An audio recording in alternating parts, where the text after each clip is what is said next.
2023ರ ವಿಧಾನಸಭೆ ಚುನಾವಣೆಗೆ ಮುನ್ನ ಪ್ರಧಾನಿ ಮೋದಿ ಅವರ ಒಂದು ದಿನದ ಕರ್ನಾಟಕ ಭೇಟಿಗೆ ಬೊಮ್ಮಾಯಿ ಸರ್ಕಾರ ಖರ್ಚು ಮಾಡಿದ್ದು 33 ಕೋಟಿ ರೂಪಾಯಿಗೂ ಹೆಚ್ಚು. ಆರ್ಟಿಐ ದಾಖಲೆಯಿಂದ ಬಹಿರಂಗ.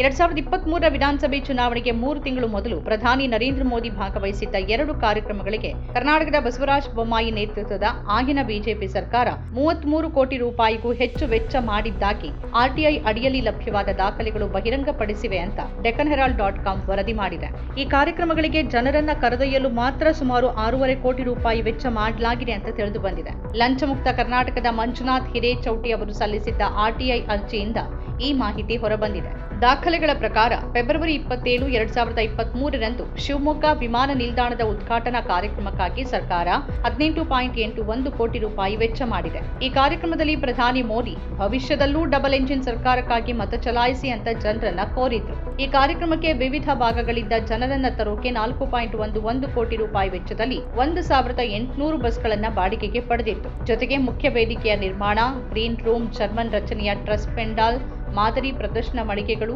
ಹಾಗೂ ಪ್ರಧಾನಿ, ರಾಜ್ಯಪಾಲರು, ಮುಖ್ಯಮಂತ್ರಿ ಮತ್ತು ಇತರ ಗಣ್ಯರಿಗೆ ಹೂವಿನ ಅಲಂಕಾರ ಸೇರಿದಂತೆ 2 ಪ್ರಮುಖ ಕಾಮಗಾರಿಗಳಿಗೆ 1.8 ಕೋಟಿ ರೂಪಾಯಿಗೂ ಹೆಚ್ಚು ವೆಚ್ಚ ಮಾಡಲಾಗಿದೆ.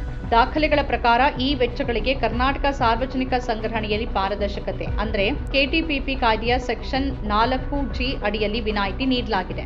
ಶಿವಮೊಗ್ಗ ಕಾರ್ಯಕ್ರಮದ ಬಳಿಕ ಪ್ರಧಾನಿ ಮೋದಿ ವಿಶೇಷ ವಿಮಾನದ ಮೂಲಕ ಬೆಳಗಾವಿಗೆ ತೆರಳಿ ಮಧ್ಯಾಹ್ನ 2:45ರ ವೇಳೆಗೆ ರೋಡ್ ಶೋ ಆರಂಭಿಸಿದ್ರು. ವಿಮಾನ ಪ್ರಯಾಣದ ವೆಚ್ಚದ ವಿವರಗಳು ಲಭ್ಯವಿಲ್ಲದೆ ಇದ್ರೂ ಆರ್ಟಿಐ ಅಡಿಯಲ್ಲಿ ಲಭ್ಯವಾದ ಮತ್ತೊಂದು ದಾಖಲೆಯ ಪ್ರಕಾರ ಬೆಳಗಾವಿಯ ಕಾರ್ಯಕ್ರಮಕ್ಕೆ ಲೋಕೋಪಯೋಗಿ ಇಲಾಖೆ 14.35 ಕೋಟಿ ರೂಪಾಯಿ ವೆಚ್ಚ ಮಾಡೋಕೆ ಸರ್ಕಾರದಿಂದ ಅನುಮೋದನೆ ಪಡೆದಿದೆ. ಇದರಲ್ಲಿ ಜನರನ್ನ ಸಾಗಿಸಲು ಬಸ್ಗಳಿಗೆ 2.5 ಕೋಟಿ ರೂಪಾಯಿಯನ್ನ ವೆಚ್ಚ ಮಾಡಲಾಗಿದೆ. ಶಿವಮೊಗ್ಗ ಕಾರ್ಯಕ್ರಮದ ವೆಚ್ಚದ ಕುರಿತು ಹಿರೇಚೌಟಿ ಅವರು ಮಾರ್ಚ್ 2023ರಲ್ಲಿ ಆರ್ಟಿಐ ಅರ್ಜಿ ಸಲ್ಲಿಸಿದ್ರು. ಆದರೆ ಕರ್ನಾಟಕ ಮಾಹಿತಿ ಆಯೋಗದಿಂದ ಆದೇಶ ದೊರೆತ ನಂತರವೇ ಜನವರಿ 2026ರಲ್ಲಿ ಈ ದಾಖಲೆಗಳನ್ನು ಪಡೆಯಲು ಸಾಧ್ಯವಾಯಿತು.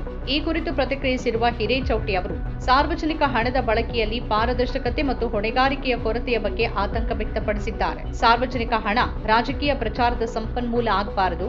ಚುನಾವಣೆಗಳಿಗೆ ಮುಂಚಿನ ತಿಂಗಳುಗಳಲ್ಲಿ ಅಭಿವೃದ್ಧಿ ಯೋಜನೆಗಳು ರಾಜಕೀಯ ಪ್ರದರ್ಶನದ ವೇದಿಕೆ ಆಗಬಾರದು. ಮಾದರಿ ನೀತಿ ಸಂಹಿತೆ ಜಾರಿಗೆ ಬರುವ ಮೊದಲು ಯಾವುದೇ ಹಣಕಾಸಿನ ನಿರ್ಬಂಧಗಳಿಲ್ಲದ ಕಾರಣ ಚುನಾವಣಾ ಪೂರ್ವ ವೆಚ್ಚ ನಿಯಂತ್ರಣಕ್ಕೆ ಭಾರತದಲ್ಲಿ ಶಾಸನಬದ್ಧ ವ್ಯವಸ್ಥೆ ಅಗತ್ಯವಿದೆ. ಸುಧಾರಣೆಗಳಿಲ್ಲದೆ ತೆರಿಗೆದಾರರು ರಾಜಕೀಯವಾಗಿ ಸಮಯದ ದುಂದು ವೆಚ್ಚದ ಹೊರೆ ಹೊರತಾನೆ ಇರ್ತಾರೆ ಅಂತ ಅವರು ಹೇಳಿದ್ದಾರೆ.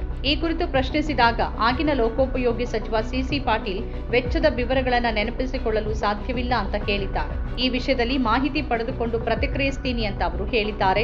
ಇದೇ ವಿಷಯಕ್ಕೆ ಪ್ರತಿಕ್ರಿಯಿಸಿದ ಪ್ರಸ್ತುತ ಲೋಕೋಪಯೋಗಿ ಸಚಿವ ಸತೀಶ್ ಜಾರಕಿಹೊಳಿ ಅವರು ಇಂತಹ ವೆಚ್ಚಗಳನ್ನು ಮಿತಿಗೊಳಿಸುವ ಸಾಧ್ಯತೆಯನ್ನ ಪರಿಶೀಲಿಸುವುದಾಗಿ ಹೇಳಿದ್ದಾರೆ. ನಾನು ಅಧಿಕಾರ ವಹಿಸಿಕೊಂಡ ನಂತರ ಕೆಟಿಪಿಪಿ ಕಾಯ್ದೆಯ ವಿನಾಯಿತಿಗಳನ್ನು ಕೊನೆಗೊಳಿಸಿದ್ದೇನೆ. ಆದರೆ ಪ್ರಧಾನಮಂತ್ರಿಗಳ ಕಾರ್ಯಕ್ರಮಗಳ ಸಂದರ್ಭದಲ್ಲಿ ವೆಚ್ಚವನ್ನು ಮಿತಿಗೊಳಿಸುವುದು ಸುಲಭವಲ್ಲ. ಖರ್ಚಿನ ಕಡತಗಳನ್ನು ಪರಿಶೀಲಿಸಿ ಈ ವಿಷಯದ ಬಗ್ಗೆ ನಿರ್ಧಾರವನ್ನು ಕೈಗೊಳ್ತೀನಿ ಅಂತ ತಿಳಿಸಿದ್ದಾರೆ.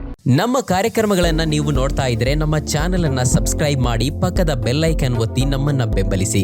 ಹಾಗೆ ನಮ್ಮ ಕಾರ್ಯಕ್ರಮಗಳನ್ನ ಲೈಕ್ ಮಾಡಿ, ಕಮೆಂಟ್ ಮಾಡಿ, ಅದನ್ನ ಬೇರೆಯವರಿಗೂ ವಾಟ್ಸ್ಆಪ್ ಮೂಲಕ ಶೇರ್ ಮಾಡಿ. ನೀವು ಹೀಗೆ ಮಾಡಿದಾಗ ನಮ್ಮ ಚಾನೆಲ್ ಇನ್ನಷ್ಟು ಮತ್ತಷ್ಟು ಜನರಿಗೆ ತಲುಪಲು ನೀವು ನಮ್ಮೊಂದಿಗೆ ಸಹಕರಿಸಿದ ಹಾಗಾಗುತ್ತೆ.